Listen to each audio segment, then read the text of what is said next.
Assalamualaikum warahmatullahi wabarakatuh. Kembali lagi bersama Andri Yoshida Channel, guys.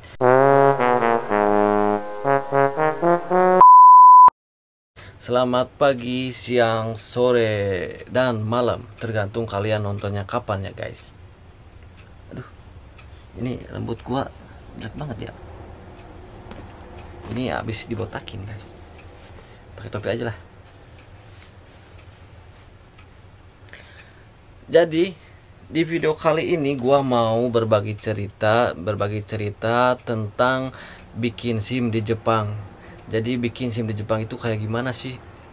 Dan gua mau ceritain sesuai yang gua alami aja, guys. Bikin SIM di Jepang itu ada dua cara yaitu kalau orang luar negeri gitu, guys. Ada dua cara. Cara pertama yaitu Kirikai Menkyo. Kirikai itu ya nuker dari SIM Indonesia ke SIM Jepang gitu, guys. Dan yang kedua itu melalui Gakko. Melalui Gakko itu melalui sekolah nyetir, guys. Dan di Jepang itu tidak berlaku yang namanya SIM internasional gitu, guys. Nggak berlaku, soalnya ya harus tuker ke SIM Jepang dulu melalui tes gitu, guys. Gua mau bahas sedikit tentang Kirikai Menkyo. Kirikai Menkyo itu emang caranya lebih murah, lebih murah, dan waktunya juga nggak terlalu memakan waktu yang lama gitu, guys. Dan sebenarnya gua mau bikin SIM itu lewat Kirikai Menkyo, guys. Cuman gua dari dulu pakai motor ya, guys. Di Indonesia gak punya SIM. Gak punya SIM. Jadi akhirnya gua bikin SIM lewat sekolah nyetir, guys, di Jepang. Sama seperti orang Jepang pada umumnya gitu, guys. Kalau ngomongin masalah biaya, gua biaya itu pokoknya dari awal sampai akhir hampir 20 juta, guys. 20 juta itu bisa beli motor ya, guys. 20 juta dan memerlukan waktu yang lama, lumayan 5 bulan, guys. Gua 5 bulan, guys. Oke, jadi yang gua ambil ini SIM motor, guys. SIM motor, gua ngambil SIM motor Chugata. Chugata itu kelas menengah ya. Kelas menengah dari cc 126 cc sampai 400. Kalau dari 400 cc ke atas itu udah masuknya ke Ogata gitu, guys. Jadi SIM Chugata ini sama seperti ya, belajarnya sih sama seperti SIM mobil kayak gitu, guys. Jadi semuanya di satu kelasin, terus belajarnya juga sama sih, lalu lintas. Cuman bedanya itu yang ditunggangi doang, guys.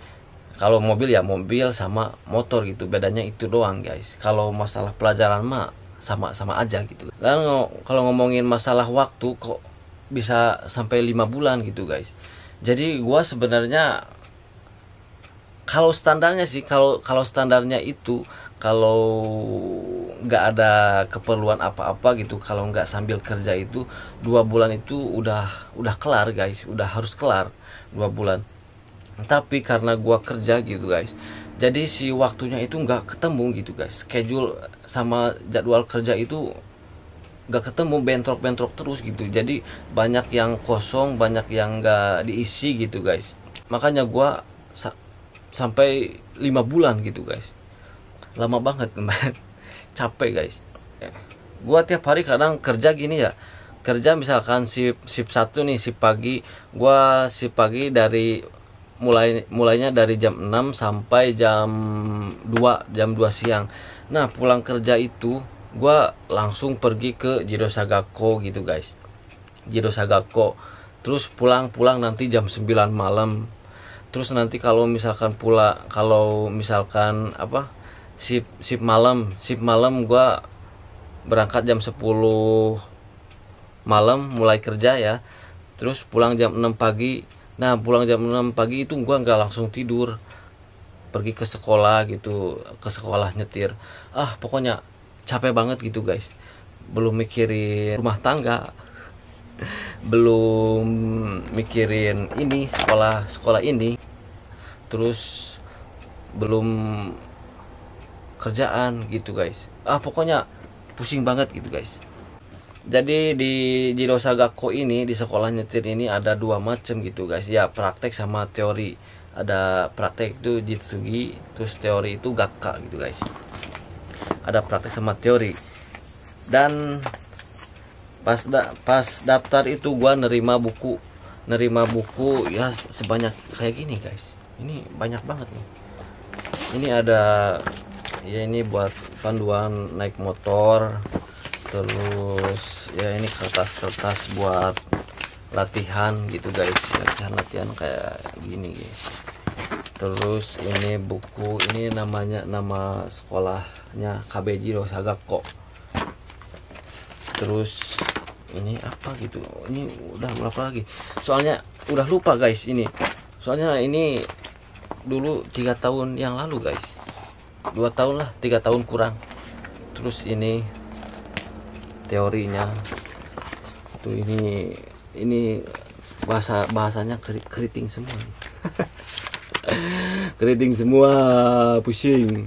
Terus terakhir ini buku soal-soal, ini semuanya soal semua, ini buat latihan kayak gitu guys. Oke.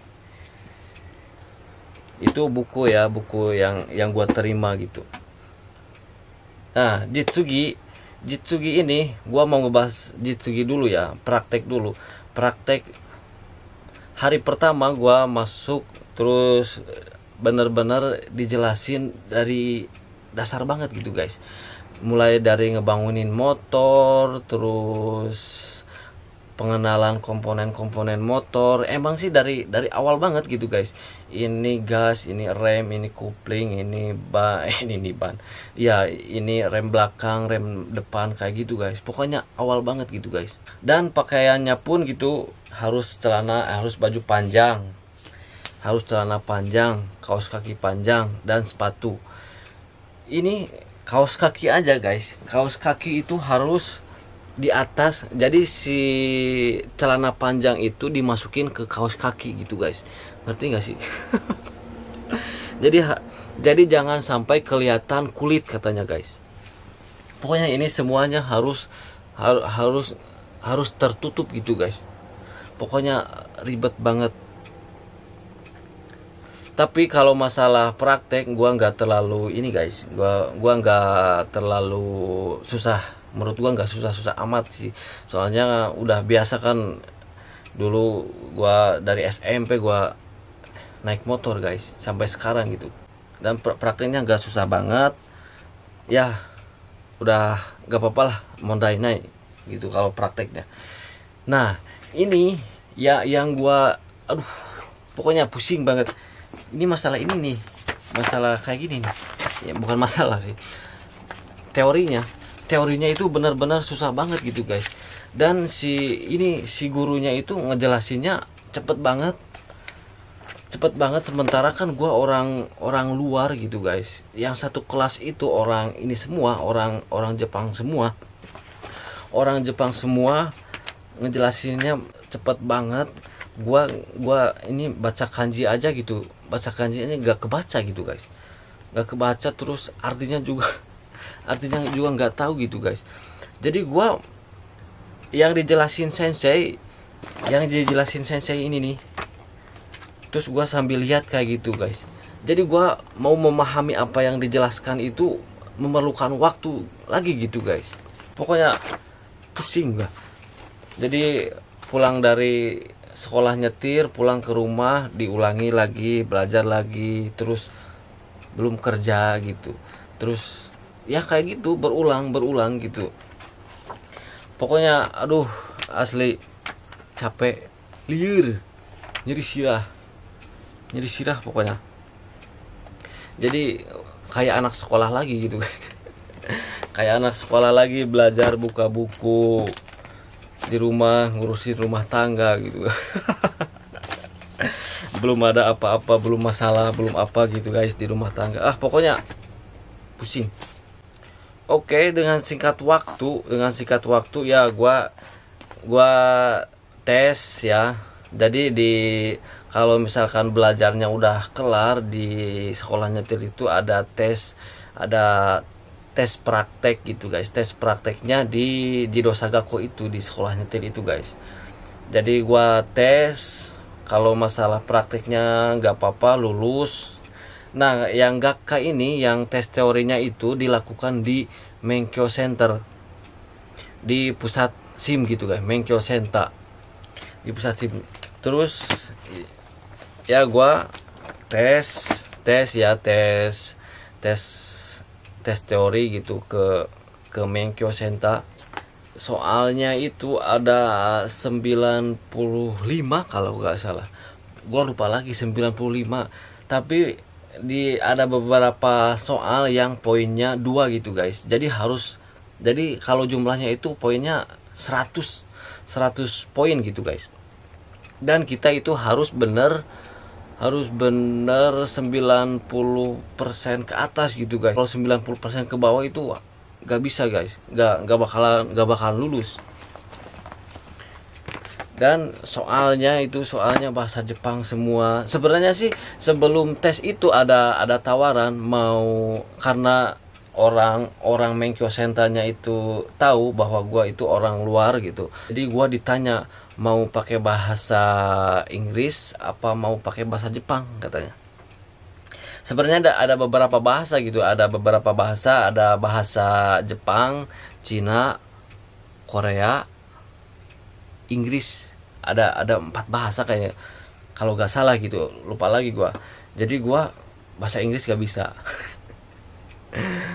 Apalagi bahasa Cina, apalagi bahasa Korea gitu.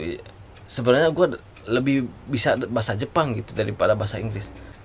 Ya udah gua ngambil bahasa Jepang. Terus orang Menkyo Centernya itu kayak meragukan, Daijoubu desu ka? Nihongo Daijoubu desu ka? Kayak meragukan gua gitu guys. Kayak meragukan gitu pokoknya. Ya udah gua tes ya jalan tes itu 95 soal itu. Tes pertama gua gagal. Gagalnya gua banyak yang gak diisi.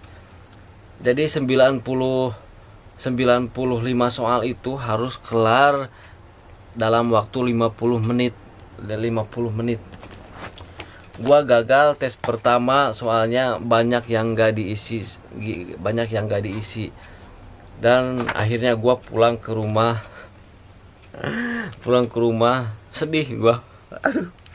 Pokoknya kayak gitulah, sedih. Terus selanjutnya tes kedua, pokoknya sebelum tes kedua itu gua latihan di rumah, diajarin sama bini. Pokoknya latihan. Setelah latihan langsung gua telepon Menkyo Center, gua mau tes. Udah dapat harinya dan jamnya gitu. Dan gua pergi ke Menkyo Center lagi guys untuk tes yang kedua. Nah, tes yang kedua lumayan ada peningkatan guys. Biasa ngerjain agak semangat gitu, agak dipercepat gitu guys. Dan alhamdulillah gua lulus guys. Pokoknya setelah tes itu di luar itu nunggu semuanya, nunggu pengumuman gitu di layar yang gede. Jadi di layar itu tampil orang-orang yang lulus, peserta-peserta yang lulus pakai nomor peserta gitu guys, bukan pakai nama gitu. Jadi nomor peserta yang tertera di situ lulus gitu. Udah gua cari gitu, pokoknya deg-degan. Gua diantar sama bini. Gua kalau nggak lulus ini malu gak kata gua. Dan alhamdulillah akhirnya lulus guys. Akhirnya gua punya SIM guys, punya SIM di Jepang gitu guys. Dan setelah punya SIM gua beli motor Ninja 400 tahun 2018 guys, yang sekarang gua pakai. Pokoknya ini yang namanya senang ya, bukan main gitu. Senang banget guys. Jadi ini sebenarnya kebanggaan tersendiri gitu guys. Pokoknya senang kayak dapat apa gitu guys.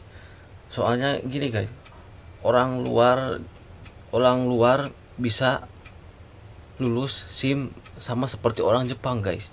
Bahkan orang Jepang juga banyak banyak, ada beberapa orang gitu guys, pas waktu tes itu banyak yang gak lulus gitu guys. Ya udahlah, akhirnya jadi SIM punya gua guys. Ini SIM-nya guys, mantap.